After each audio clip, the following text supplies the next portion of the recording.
What's good, people? It's your boy Les from the St. Jean family, and welcome back to the channel. I appreciate you guys for stopping by and rocking with your boy, man, and I pray that you guys are having a beautiful day as well, man.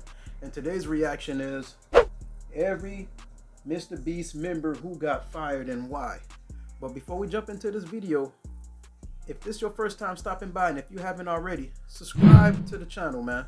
Give your boy a like. You'll be doing me a favor, and at the same time, you'll be helping me out. And if you got me, let's jump into this reaction. There are 9 MrBeast crew members who have either been publicly fired or have disappeared without explanation, and we're going to talk about all of them, beginning with Matt Turner, who had one of the more controversial endings to his time working with MrBeast. Matt Turner was initially hired as an editor for MrBeast back in 2018, yet only 5 months after getting hired, Matt would upload a video to his personal channel titled "Why I Quit Working for MrBeast," in which he'd explained that he was no longer on the team. Matt would then go on to praise MrBeast, talking about how much he enjoyed the job. This was a dream job for so long. Going to work was a blast each and every day. MrBeast paid for my rent every month when I lived in North Carolina. Me and MrBeast, I still consider friends. Never got in any fights. No one did anything wrong in this situation. If you're watching this, MrBeast, I love you, bro. However, despite ending his message by stating that he loved MrBeast, approximately 1 year and 2 months later, Matt Turner would take to Twitter stating the following: "I'm not going to make a video about my time editing for MrBeast, but I will say that it was the most mentally draining time of my life. I was yelled at, bullied, and called replaceable by MrBeast every day. Being in tears and having mental breakdowns day after day is difficult, and after a while it became too much. After every editing mistake I made, I was made to feel like an absolute idiot." So that's a summary of almost every day on the team. That's what it was like to work for MrBeast, and that is why I don't work there now. While Matt might have thought that his MrBeast call out would command a bunch of respect and sympathy, the opposite of this happened, and everyone instead began to stick up for MrBeast. Man, guys, at the end of the day, man, Buddy was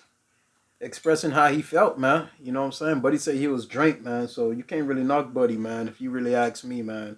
You know, hey, MrBeast, man, he be killing it, man. But like I tell even my peoples, man, MrBeast got a team behind him, and if Buddy say he drained, you gotta, hey, I can believe that, man, because the way them videos be coming out, man, I know a lot of work going to it, though, man. I think people are jumping to conclusions with this MrBeast stuff. If this editor really was harassed like that, wouldn't he have spoken up sooner? He's one of the most famous YouTubers, so it would have been easy to start accusing him. I think the bullying is just over-exaggerated. I doubt so that. Basically, MrBeast editor is a kid who hasn't experienced the real working world, so throws a tantrum and starts slamming MrBeast with unsupported allegations the moment it gets tough. Man, what I really think, man, is that, man, a person can only take so much, man. You know what I'm saying? Yeah, working for MrBeast, man, I'm pretty sure he came with some perks and all that, man, but the man said he would drink, man, at the end of the day, man. The man said he was being bullied, he was being yelled at, you know what I'm saying? Especially if you're somebody with integrity, man, you can only take so much, man, you know, and that's what it is, man. I'm pretty sure, Buddy, you know, you got to be a stand-up guy. You got to stand for something or you'll fall for anything, man. If you agree, comment down below and let me know, and let's go. Kids these days. Bruh, this was 1 year ago, why are you coming at him now? Keemstar would point out the most obvious flaw with Matt's Twitter thread. I just find it very strange that he's coming out saying all this negative stuff about MrBeast when a year ago, when he actually left, he uploaded a video saying it was the greatest time of his life. Whilst others came forward stating that they had a great time working with MrBeast. I've known MrBeast for over 3 years now, and I was helping him with graphics for his channel. I don't even have one experience of him being mean or disgruntled to me in any way. He was always very kind and very nice. Which was once again echoed by Keemstar. I talked to one of his employees and he seemed like he loved working for him, and MrBeast seemed like a really cool, genuine guy. Things became even worse for Matt after MrBeast had a phone call with Keemstar. And what MrBeast told me is basically like when they fired him or whatever, they gave him $10,000 and they got him a job at Soar. And shortly thereafter, Matt deleted the tweets and was even brave enough to claim that his Twitter had been hacked. Despite basically being laughed off the internet, Matt Turner continues to upload van life videos, one of which including a pretty weak apology to MrBeast. If anyone was offended by me saying that that wasn't the best experience, well then I do apologize. With the whole ordeal being summarized by YouTuber prison mate Luke. What did you gain from it, really? A little bit of clout from the beginning. You destroyed any chance of you having an actual YouTube career, and all of those views went away immediately. And now you're just forever tainted with the fact that you're just the guy that lied about MrBeast. However, Matt Turner wasn't the only person to try and expose MrBeast before having it backfire terribly. Back in 2018, Fly Does YT uploaded a video titled My Experience Editing for MrBeast, Worst Week of My Life, in which he'd foolishly accused MrBeast of faking the content before going on to make the bizarre point that MrBeast didn't even appear in the videos. When you make a YouTube video for your channel, you should, we'll go film your video without you. That's cool, yeah. The claims were so outrageous that MrBeast himself took to Twitter before stating, "If you think I'm faking my videos, then ask the streamer to whom I gave hundreds of thousands of dollars when they get them. Go and ask somebody who got part of the $500,000 that I gave away this year when they got it. You will not find a person who said I did not give them any money." These tweets were followed by MrBeast appearing on Drama Alert, where he'd explain the situation from his perspective. I paid for his plane ticket, his Uber, his hotel for a week, his Uber, and his plane ticket, which he made a 25-minute quote-unquote exposing video on me, but doesn't mention that I spent thousands of dollars getting him here, paid him $750 for like 5 days worth of work, which is really good pay. He has all these issues, quote-unquote, but he doesn't say any of them to me while he's here. He doesn't talk to me while he's here. He just bundles it all up so he can make this 25-minute video and blow everything out of proportion when he gets home. Before going on, probably buddy, clout chasing, you know what I'm saying? Hey, honestly, man, I don't really know MrBeast like that, man. I think he's a genuine guy. You know what I'm saying? From what I see, he always giving us game on how to blow on YouTube, on how to, get into the algorithm, how to push, you know what I'm saying, get out there and stay consistent, man. He be giving us the game, man. And, he even said, man, you got to have people around you that want to see you win. You know what I'm saying? And forget all that trying to get it for yourself. You got to have a team around you. And it's kind of hard to believe at the same time, man, for them to try to bash him, because he seems like a genuine guy. But like I said, I don't really know the man like that, man. But for them to go ahead and say what they say, man, hey, you got to take everything, with a grain of salt, So it is what it is, man. Let me know what you guys think, man.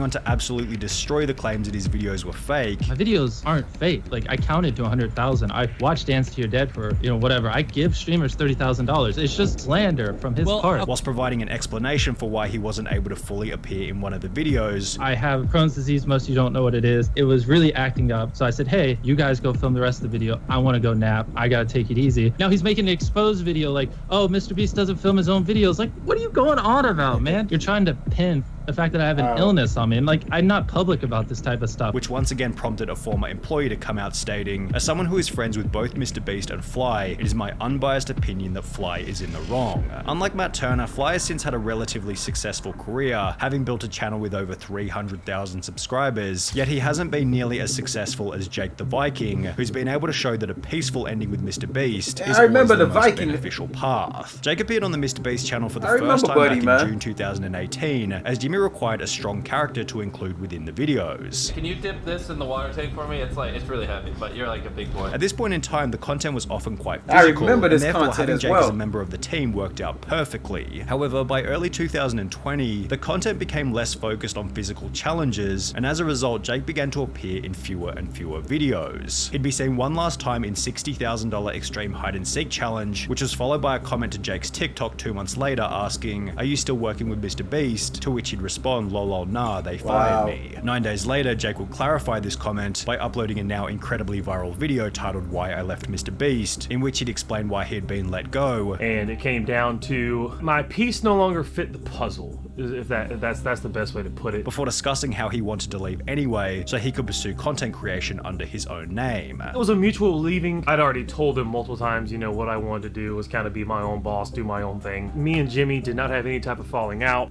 so everything's cool. MrBeast still love you, bro. Basically, he got tired of it. Buddy, I remember seeing the Viking, for real though, man, you know what I'm saying? And Buddy was funny, man, on there, man, Buddy I guess he was trying to get his money up, and at the same time, a real man, you don't want to be under somebody when you can, especially if that's not their own brand.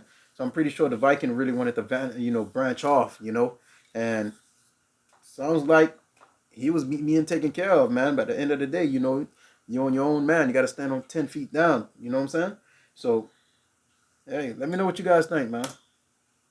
being an employee, he wanted to start his own brand, be his own boss, do his own thing, which is respectable. He didn't want to be just that guy on every MrBeast video. Good luck to you, Viking. Jake's peaceful ending in combination with his unique recognizable image has helped him to maintain success even after leaving the team, having gained over 1 million subscribers on YouTube and over 2.5 million followers on TikTok. However, Jake the Viking wasn't the only person who eventually ran out of utility on the MrBeast team. For example, whatever happened to Ty, who was picked up on the side of the road for his first appearance in the world's largest bowl of cereal video. You wanna come sit in a pool of cereal for 10K? And with comments such as, Ty is such a cool guy, he needs to be in more challenges, he was able to return to the channel. And then this is Ty from the cereal videos. You guys really liked him, so we brought him back. Appearing in a total of 7 different videos before he also disappear. Considering Ty was picked up at random on the side of the street, he was never an official member of the MrBeast crew, yet according to the wiki, Ty still works for MrBeast, but works mostly behind the scenes. Ty has since become a father and still maintains an Instagram following of over 28,000 and a TikTok following of over 80,000, on which he uploads music, comedy, and dancing videos. Tyler Conklin was another MrBeast member who disappeared from the videos without any explanation, and his disappearance is probably the most mysterious of them all. Tyler became the second MrBeast crew member after featuring on the channel for the first time in February 2016, when MrBeast had only 18,000 subscribers. From here, Tyler was featured in videos such as We Are Better Than Dude Perfect, which was followed by Tyler helping out Jimmy's brother, yet Tyler's final obvious appearance on the MrBeast channel was in I Opened a Restaurant That Pays You to Eat at It, where Jimmy jokingly fired him. Get out of here!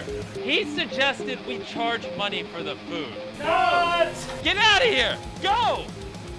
I don't ever want to hear you guys talk about charging again. While this was obviously just a meme for the video, it actually would become Tyler's final official appearance on the MrBeast channel. Honest question, after you suggested making people pay for the food in the restaurant video and Jimmy kicked you out, you were never in another video again. Did he fire you from being in more videos? Tyler did make a small cameo in Last to Leave the Circle Wins $500,000, as well as the Squid Game video where he apparently featured as one of the guards, and when you combine this information with his Instagram, on which he's often still seen with the crew, it's clear that Tyler hasn't been fired, but is rather working from behind the scenes. Garrett eventually met a similar fate. He was first introduced to the channel back in May 2018, after the team cut his car in half, and from that point onwards he was a semi-regular in the MrBeast videos. In mid-2020, Garrett abandoned the channel to help out MrBeast's brother. However, as Mr. Bro began to upload fewer and fewer videos, Garrett also began to disappear from the internet. According to a reply on his Instagram, Garrett helps with social media stuff now, although he hasn't uploaded a TikTok or Instagram photo with the MrBeast crew in over 2 years, and claims to be studying at the University of Alabama, which is over 2 states away from the MrBeast headquarters in North Carolina. Perhaps Garrett is still working with the crew from a distance, however, it does seem as though their relationship simply ran its course and eventually fizzled out. But what about Jake Weddle? I don't remember, he was another one of these guys who once featured in almost every MrBeast episode before he'd slowly disappear from the channel. Well, only a month after being seen in the I Filled My Brother's House with Slime and Bought Him a New One video, Jake Weddle would upload a piece of content to his personal channel titled Why I Left MrBeast, in which he'd explained that he'd resigned from the team so he could pursue stand-up comedy under his own name. I found myself kind of, I guess, losing passion for what I was doing. I'm doing stand-up basically full-time now. Weddle went on to explain that his relationship with MrBeast had ended peacefully. Me and Jimmy actually left on very good terms. I met with Jimmy before I left. He understood where I was coming from. I understood where he was coming from. Which is supported by the fact that Weddle came back about a year later for 2 cameo appearances on the channel. However, there's a different MrBeast member who only managed to feature in 1 video before getting fired. Sneako. Now, to avoid any unnecessary damage to MrBeast's image here, we need to specify that this was back in 2018, long before Sneako had the reputation that he has now. Back then, Sneako's content consisted of deeply meaningful, unbiased videos, which featured a unique editing style more advanced than almost anyone else on the platform. Anybody who was a fan of Sneako at the time can vouch for how incredible his videos were, and with this in mind, it's really no wonder that MrBeast gave him a shot on the team. Sneako made his first appearance in the I Built a Working Car Using Only Legos video. However, as explained by another video uploaded to Sneako's personal channel titled The Most Important Lesson I Learned Working for MrBeast, his employment didn't last for very long. I started working for MrBeast 2 years ago. It didn't last long because I got caught up with my ego, and this was during a time when I wasn't uploading on YouTube at all. Sneako maintained a level of respect toward MrBeast even after leaving the team. However, the same can't be said for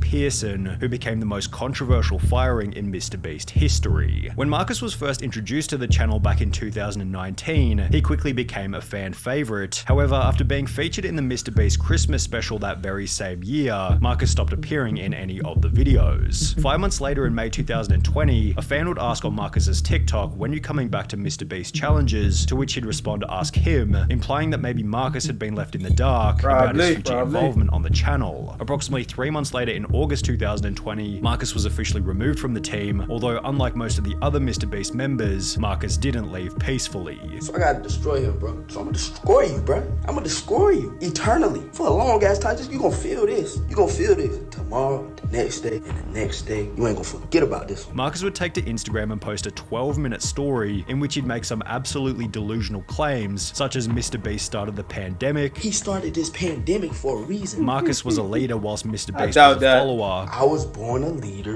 and he was born a follower. He was stealing sauce. I was borrowing sauce and paying homage, you feel me? Before going on to state that he thought MrBeast was a broken person for firing him. The only conclusion that I can make is that he's broken somewhere else. That's the only conclusion that I can come up with. While it seemed like Marcus's goal was to discredit MrBeast, the only person he seemed to discredit was himself. I agree. Given Marcus's rant was so delusional and unfounded that it just made him look like an idiot. For It's real, been stated man. all Buddy right there, man, I think he just rambling off with his mouth, man. Like I said, man, MrBeast seemed like a genuine guy, man. You know what I'm saying? Like I said, man, the guy who was giving out free game is that, man. He show you how to get it, man. And from just watching this video, man, it looked like he was really trying to help people at the end of the day, you know what I'm saying? Yeah, people, you know, you got to work, you know what I'm saying? You got to grind, you got to get this money, man. But, you know, a lot of them, man, you know, hey, they was salty with it. But, you know, if you really look at it, man, a lot of them, they had pretty much good things to say about the man, man. You know what I'm saying? Hey, I respect his grind. I respect, you know, MrBeast's hustle, man. He do his thing, man. But Buddy right here, I don't know what's up with him. all around the internet that Marcus was fired because of unacceptable behavior and a drug problem, although there's no evidence anywhere to support these claims. MrBeast stated in a podcast that their revenue dropped massively at the start of the pandemic, and the more likely reality was that Marcus was fired to save money on wages during a tough economic time. Marcus maintains an Instagram following of around 75,000, yet he's only made one post in the last 2 years, showing that his rant against MrBeast also marked the end of his online career. Well, guys, that's the end of the video. They just turned off the light on us, man. You guys let me know, man, if you found this video to be informative, you know, up to your liking, if you like it, man. And like I said earlier, man, if you haven't subscribed, man, subscribe to the channel. You'll be doing your boy a favor, man. And may the good Lord bless you guys, man. And on this previous channel, man, what we used to often say, if you're not putting God first, you're not winning. So peace, love, and God bless. Peace.